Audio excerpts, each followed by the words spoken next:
እሸቱ የመጨረሻውን ካርድ መዟልና ብር ስጡኝ ቸግሮኛል አለ። በጣም ለምን እንደዚህ አታርግም? በኤአይ ቤታችሁ ሆናችሁ ሀብታም መሆን ትችላላችሁ ምናምን አላልክም? እሱም መንገድ ለምን ተጠቅመህ አንተ ሀብታም አትሆንም? ድንቁ ደያስ በድጋሚ ውዝግብ ውስጥ ገቡ። ክስ ቀርቦባቸዋል። ምንድነው የተፈጠረው? አዲስ አበባ ላይ ከመንግስት በላይ ጉልበት ያላቸው ሰዎች እየተፈጠሩ ነው። የመንግስት ቤትን ወደ ግል ቤትነት አዞረው የራሳቸው ያደርጋሉ። ዝንጀሮዎች ሊቀነሱ ስለሆነ በሚሰማ የመሳሪያ ተኩስ ድምፅ ህብረተሰቡን እንዳትደናገጡ ሲል የነጭ ሳር ብሔራዊ ፓርክ አስታውቋል። ሰበር በኢትዮጵያና ሱዳን ድንበር ላይ የሚገኘው ስትራቴጂካዊው የኩምሩክ ድልድይ ፈረሰ። በከባድ መሳሪያ ተመቶ ነው ተብሏል።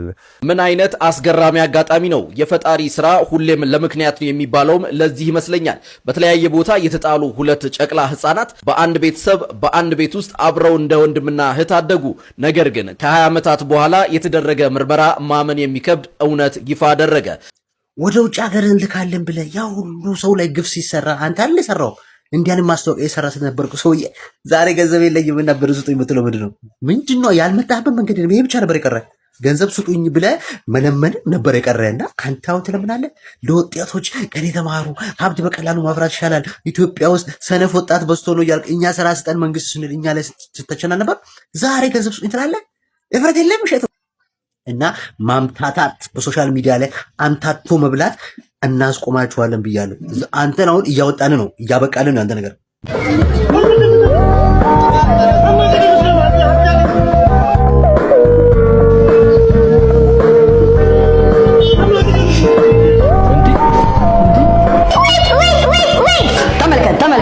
ተመልከት። ኧረ ምን ጉድ ነው?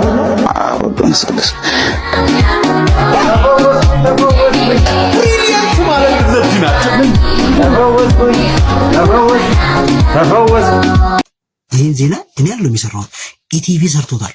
ከአቅም በላይ የሆኑ ሰዎች እስቲ የኢቲቪን ዜና ልጋብዛችሁ። የአዲስ አበባ ከተማ አስተዳደር የጋራ መኖሪያና የቀበሌ ቤቶች ብሎም ከመሬት ወረራ ጋር የሚስተዋሉ ህገወጥ ድርጊቶችን ለመከላከል ጥናት አካሂዶ ህግ የማስከበር ስራውን እያከናወነ መሆኑ የሚታወቅ ነው። ይህን ተከትሎም በከተማዋ ንፋስ ስልክ ላፍቶ ክፍለ ከተማ ወረዳ 3 መ23 እና 24 በመባል ይታወቁ የነበሩ ሁለት የቀበሌ ቤቶች ያለአግባብ ወደ ግለሰቦች መዛወራቸውን አስተዳደሩን ዋቢ በማድረግ ኢቲቪ መዘገቡ አይዘነጋም።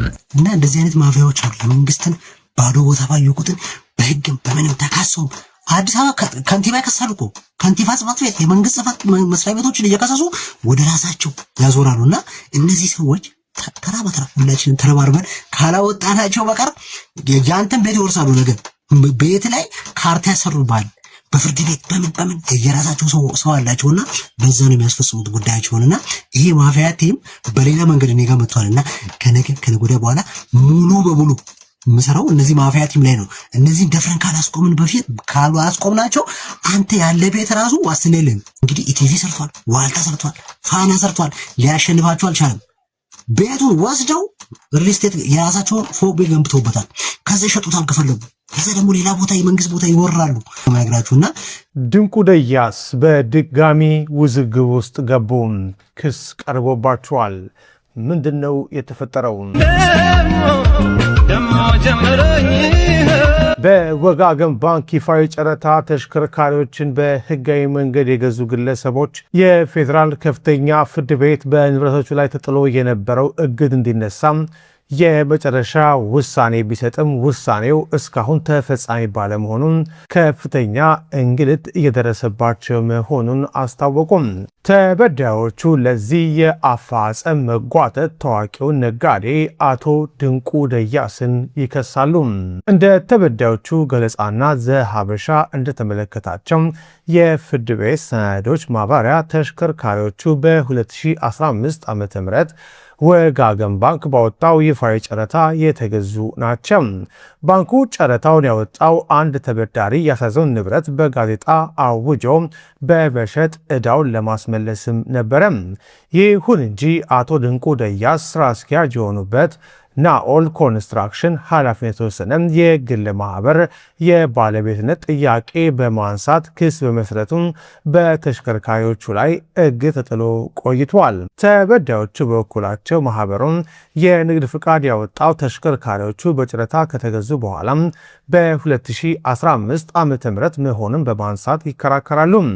ንብረቶቻቸው የታገዱባቸው እነ አቶ ሽመልስ ተክሌ፣ እነ አቶ እንግዳ አድገም፣ እነ አቶ ሰለሞን ተስፋዬና ሌሎችም ግለሰቦች ጉዳዩን በይግባኝ ወደ ፌዴራል ከፍተኛ ፍርድ ቤት ወስደውታል።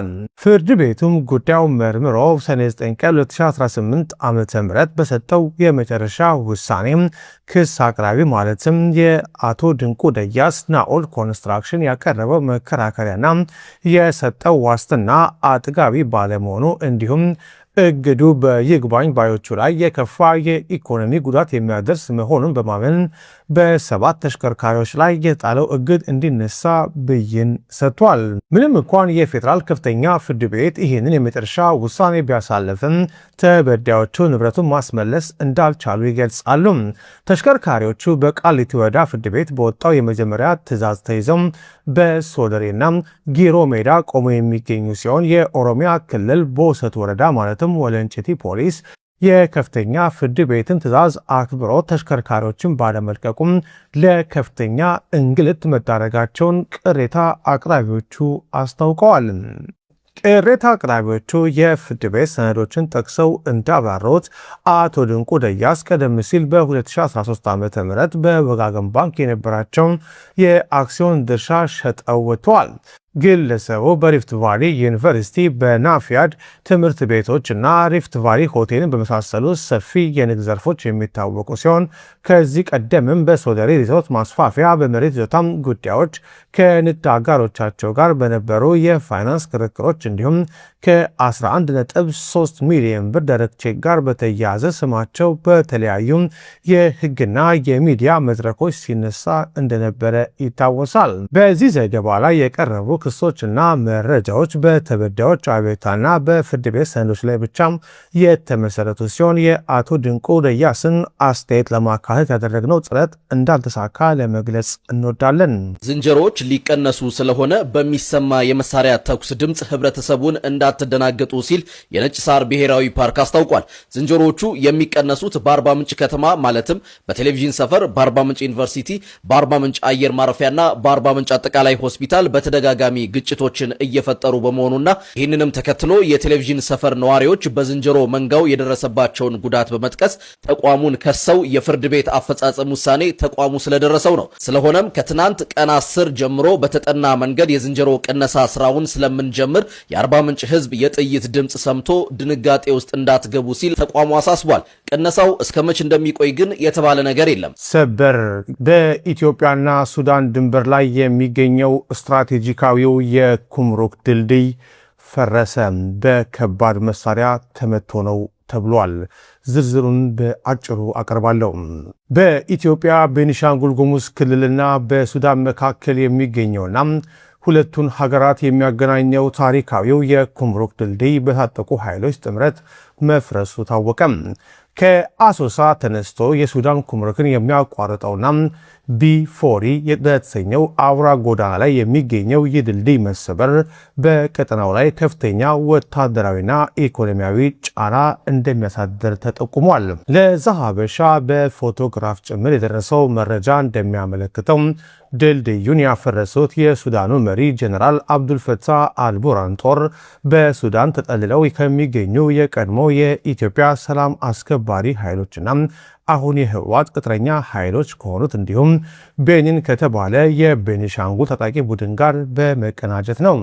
በተለይም በሰሜን ኢትዮጵያው ጦርነት ወቅት ወደ ሀገራችን አንመለስም በማለት በሱዳን የፖለቲካ ጥገኝነት ጠየቁ በመቶዎች የሚቆጠሩ ከፍተኛ መኮንኖችና ጀነራሎችን ያካተቱ የቀድሞ የኢትዮጵያ መከላከያ ሰራዊት አባላት አሁን የህወሓት ቅጥረኛ ሆነው በዚህ ጥቃት ተሳትፈዋል ተብሏል።